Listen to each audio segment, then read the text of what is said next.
नमस्कार।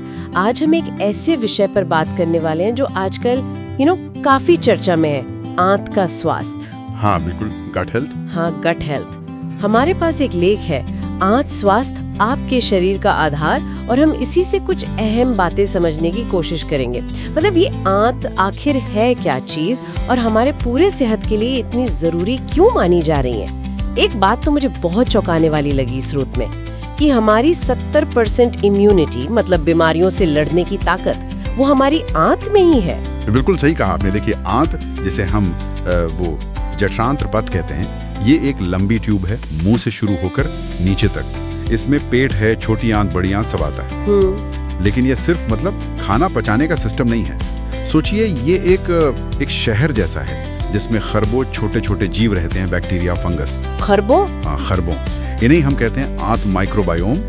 और ये नन्हे सिपाही, ये खाना तोड़ने, जरूरी न्यूट्रिएंट सोखने, हमारी इम्यूनिटी को कंट्रोल करने, अच्छा, यहाँ तक कि हमारे मूड और हार्मोन्स को बैलेंस करने में भी बहुत बड़ा रोल निभाते हैं। ओ, मतलब ये सिर्फ पेट का मामला नहीं है, इसका असर तो पूरे शरीर पर है। बिल्कुल।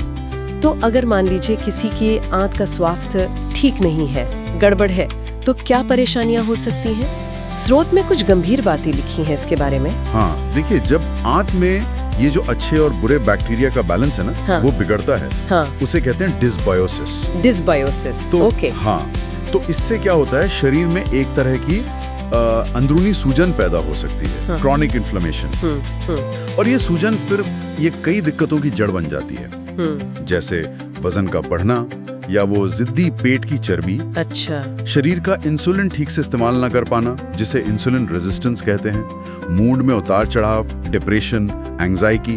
त्वचा पर भी?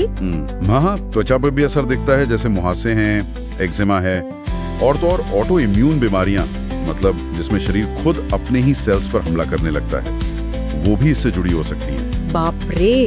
तो एक स्वस्थ आंत का मतलब है बेहतर इम्यूनिटी, खुशमिजाज, साफ त्वचा और एक सही मेटाबॉलिज्म। ये जानना तो बहुत जरूरी हो जाता है फिर कि कौन सी चीजें हमारे आंत के इन नन्हे दोस्तों को नुकसान पहुंचाती हैं। खाने पीने की कुछ आदतों पर स्रोत ने खास जोर दिया है। हाँ, कुछ चीजें हैं जिनसे बचना चाहिए। इनको हम कुछ ग्रुप्स में बांट सकते हैं समझने के लिए। पहला, मीठा, मतलब रिफाइंड चीनी और सोडा। ये बुरे बैक्टीरिया को दावत देते हैं, उनको बढ़ाते हैं। दूसरा, वो जो नकली मिठास होती है, आर्टिफिशियल स्वीटनर्स, जैसे एस्पार्टम, ये अच्छे बैक्टीरिया को मार सकते हैं। तीसरा, सूजन बढ़ाने वाली चीजें, जैसे तला हुआ खाना, फास्ट फूड और ज्यादातर प्रोसेस्ड डेयरी। डेयरी भी?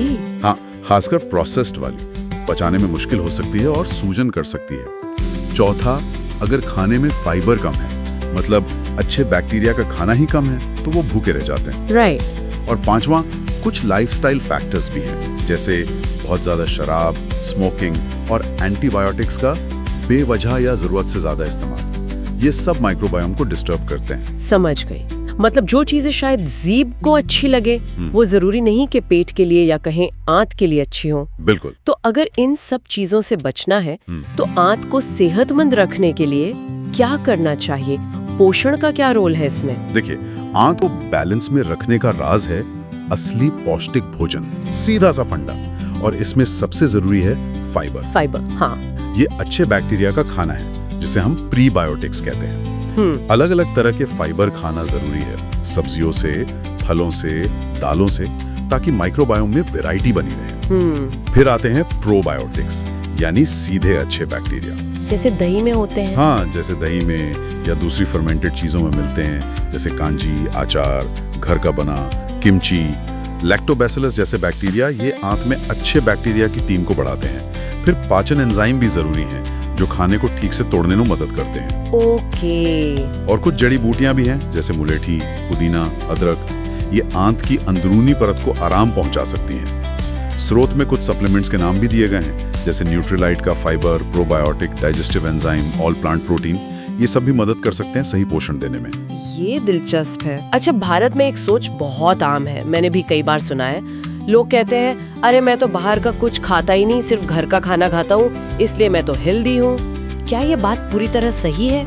स्रोत इस पर एक सवाल उठाता है। हाँ, ये एक बहुत ही कॉमन मिथक है, कह सकते हैं। इसे थोड़ा समझने की जरूरत है। देखिए, घर का बना खाना भी, अगर वो सिर्फ सफेद चावल, सफेद ब्रेड, रोटी, मतलब रिफाइंड कार्ब से भरा है, या उसमें तेल बहुत ज्यादा है, चीनी बहुत है, या रोज शाम को तले हुए स्नैक्स बन रहे हैं, हाँ।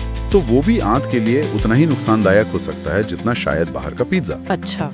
अगर घर के खाने में कच्ची सब्जियां नहीं हैं, सलाद नहीं है, दही या दूसरी फर्मेंटेड चीजें नहीं हैं, अलग अलग तरह के फाइबर नहीं हैं, तो माइक्रोबायोम तो बिगड़ेगा ही। हाँ। और एक और बात, हम खाने को बहुत ज्यादा पका देते हैं कभी-कभी। हाँ, ये भी होता है। उससे भी क्या होता है कि जरूरी एंजाइम्स और कई पोषक तत्व नष्ट हो जाते हैं। तो मुद्दा सिर्फ घर का बना बाहर का नहीं है, मुद्दा है कि खाना कितना पौष्टिक है, कितना फाइबर युक्त है, कितना कम प्रोसेस्ड है और कितना बैलेंस्ड है। सही कहा।